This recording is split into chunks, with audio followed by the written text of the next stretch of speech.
Masih di Cerita Hati karena setiap cerita berkesan di hati ya. Sementara kita sambil menunggu Teh Desi menghabiskan masa kecilnya, ya kan? Karena ini mengulang masa kecil Teh Desi. Astagfirullahaladzim. Kenapa Teh Desi bermain ini? Karena dulu dia nggak pernah menang, ya. Jadi sekarang dia mengulangi lagi, ya. Kayak beginian tuh menang banget, Bang. Nah, kalau saya mengingat masa kecil ini, saya ingat dulu ada yang namanya benteng-bentengan. Benteng, Jadi boy-boyan kalau iya, orang kita Sunda. cukup punya ada tiang dua gitu, betul. kita mainnya. Karena bahkan dulu saya ini, saking kita pengen main benteng-bentengan, kan nggak ada tiang nih. Gimana nih? Akhirnya pakai orang sholat. Ada orang sholat pakai tiang. Kan sholat tiang Kamu jahat agama ya? banget, Bar. Sholat tiang agama. Sholat kan tiang agama ya? Wah, nunggu orang sholat dulu nih, dipakai tiang nih. Gitu. Tapi kalau ngomongin Nggak, bercanda. selain soal benteng-bentengan, ada juga permainan yang kita bikin apa sih yang lempar pakai bola itu? Boy-boyan gitu kan. Iya. Saya juga main itu, Dulu tapi pakai dari bolanya plastik digulung-gulung. bikin dari betul. Ya, tapi apapun Nggak ada yang beli, bikin sendiri. iya, kita jadi kreatif ya. Main, sayang. Jadi apapun permainannya itu memang mau permainan sekarang tradisional juga kadang sekarang udah berkembang dengan modern. Kita memang perlu yang namanya permainan anak-anak. Kenapa?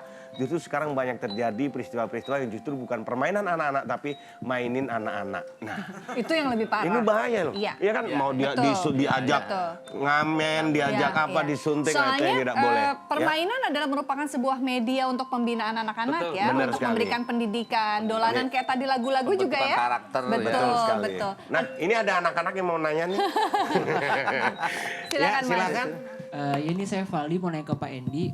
Untuk di Gudang Dolan Indonesia itu Bapak suka ngasih edukasi nggak sih Pak di setiap permainannya? Dan contoh edukasinya seperti apa? Ya kegiatannya maksudnya apa aja Ya. di gudangnya itu? Jadi kita juga ada workshop ya. Workshop itu membuat alat permainan tradisional. Jadi ketika ada kunjungan anak-anak atau orang tua atau keluarga, kita langsung kasih workshop. Kita ada misalnya kaleng bekas nih. Ya. Ini bisa dibikin apa aja. Wah, ada yang bisa dibikin telepon kaleng, terus alarm yang pakai koin uang logam yang diputar yang bunyi itu, terus ada yang dikasih tali sepatu ditarik. Kok. Ya. Jadi selalu ada. Dan bahannya juga berganti-ganti, ada yang dari kadang-kadang dari daun-daunan, kemudian dari tangkai daun singkong itu dibikin wayang-wayangan. Oke, saya pikir apa yang ingin disampaikan oleh Mas Endi ini, mohon maaf kalau boleh saya menyimpulkan. Jadi dengan mengajak orang tua untuk ikut workshop, lalu kemudian orang tua juga akan menghabiskan waktu liburan bersama anak-anaknya untuk membuat permainan tersebut sehingga ada kebersamaan ya, betul. ada komunikasi gitu betul, ya. Terus kemudian ada kasih sayang ngasih tahu, terus kemudian juga yang terpenting nggak menghabiskan waktunya di mall. Nah, ini berkaitan dengan tadi yang Teteh sempat tadi utarakan juga mengenai dalam Islam, mengenai bagaimana pentingnya kita memberikan pendidikan yang baik terhadap anak itu juga udah di Al-Quran juga sudah ada ya Teh ya? Iya, ini kalau berdasarkan pesannya Uwi, mohon maaf hari ini Uwi nggak datang. Tapi Uwi tadi udah nyampein ke saya. Pokoknya nanti sampai ini soal anak-anak, pendidikan dan pembinaan itu ada di surat Luqman. Ayat 13 sampai ayat 18. Yang menceritakan tentang yang ayat 14-nya itu bercerita tentang Luqman mengajarkan kepada anaknya bahwa jangan menyekutukan Allah. Nah, jadi pendidikan yang paling pertama sekali diajarkan adalah jangan menyekutukan Allah. Lalu kemudian ayat 14-nya berbicara tentang berbakti kepada orang tua.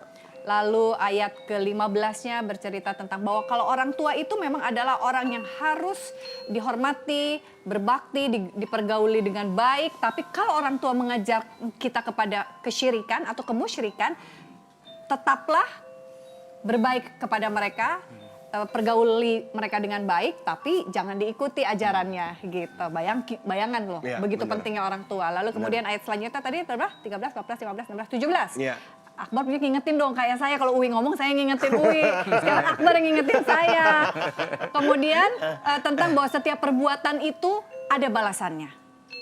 Lalu kemudian yang ke-17-nya bercerita atau Allah berfirman tentang bagaimana kita ini harus mendirikan sholat, sebagai anak itu harus mendirikan sholat, lalu kemudian harus mengajak kepada kebaikan dan menjauhi hal-hal yang bersifat buruk gitu. Dan yang terakhir tidak boleh sombong di ayat 18. Benar sekali. Dan semua itu termasuk juga diajarkan dalam permainan Betul. ini. Jadi ya. permainan bisa menjadi sebuah media pendidikan dan pembentukan karakter. Betul. Saya Oke, ingat zaman dulu juga kan ada apa sih disebutnya dolanan tuh kayak tadi cublak suang, ya. suang. Ya. Itu kan ada artinya bermain kan. peran, itu ada artinya, tapi itu kan sebelumnya bermain peran. Ya, Ya. kan?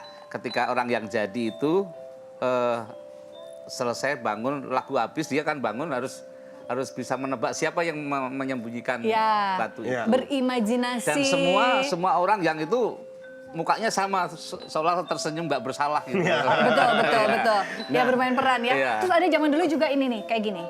Cing ciripit Ciripit, ya. tulang bajing, saan Yang kejepit kecil. jadi ucing. Set, gitu cepet-cepetan ya. Nah, sekarang saya juga mau nanya nih Pak, Bapak ini melakukan semua ini tuh sendiri kan? Maksudnya Iya. inisiatif sendiri. Iya. Ada nggak selama ini peran pemerintah gitu dalam pengembangan atau melestarikan Serta. permainan-permainan anak ini? Ya. Atau justru yang dari luar negeri yang lebih peduli gitu kan Pak? Ya pasti pemerintah ada karena mereka punya program itu ya.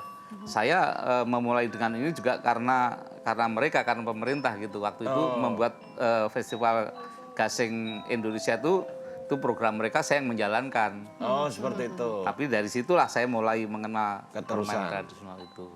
Tapi yang saya ingin pesankan adalah kalau permainan ini hilang, bukan hanya permainan yang hilang, tapi nilai-nilai luhur itu juga ikut hilang. Itu yang lebih utama. kita pertahankan Betul, sampai sekarang betul. itu. Karena mungkin kalau jenis-jenis gini semakin tingginya perkembangan teknologi bisa diaplikasikan dengan gadget. Betul. Ya. Tapi rasa Kolaborasinya menjadi hilang nah ya. itu Ya. rasanya yang Kersamaannya menjadi hilang hilang. seperti Nah. itu. Karena kan kalau anak-anak main, interaksi secara langsungnya hadir. Benar. Tapi kalau kita dengan komputer, interaksi kemanusiaannya, sosialnya menjadi berkurang. Benar sekali. Iya kan? Ya. Jadi Ya. kita marah-marah sama komputer, tapi komputernya kan nggak jawab kita. Cuman Ya. gini dong, Ya, gitu ya. ada gitu-gitunya doang misalnya. Kalah, yulus gitu misalnya. Tapi kalau sama teman-teman kan kita berusaha untuk mengajar anak untuk mengetahui mimik, Karakter gesture. dia, seperti ya. Oh kalau dia nggak suka bentuk mukanya kayak gini secara Ya. langsung. Karena manusia itu kan dinamis gitu. Benar sekali. Dan kalau kita jengkel kan kita bisa langsung nonjok kalau ada anaknya kan. Kamu mah itu ngajarinnya salah. Kalau pengen nonjok berarti anak-anak belajar tentang mengontrol diri ya Mas ya. Iya, betul. Menahan Tuh. diri itu. Jadi bayangkan begitu banyaknya hal yang diajarkan kepada anak terkait dengan karakter Permainan, tadi ya. dalam sebuah permainan gitu. Kita cuma nggak sadar tentang hal itu ya. Benar sekali Mas. ya. Nah ini makanya kita hadirkan di sini supaya kita kemudian menyadari kembali bahwa begitu banyak permainan-permainan yang harusnya kita pegang, yang harusnya kita lestarikan, dan ini membentuk karakter anak-anak ya. Betul. Selain satu ini kita akan ungkapkan kembali ada nggak sih yang diklaim oleh negara lain permainan ini? Kita akan ungkap tetap bersama kami di Cerita Hati karena setiap cerita Berkesan di hati.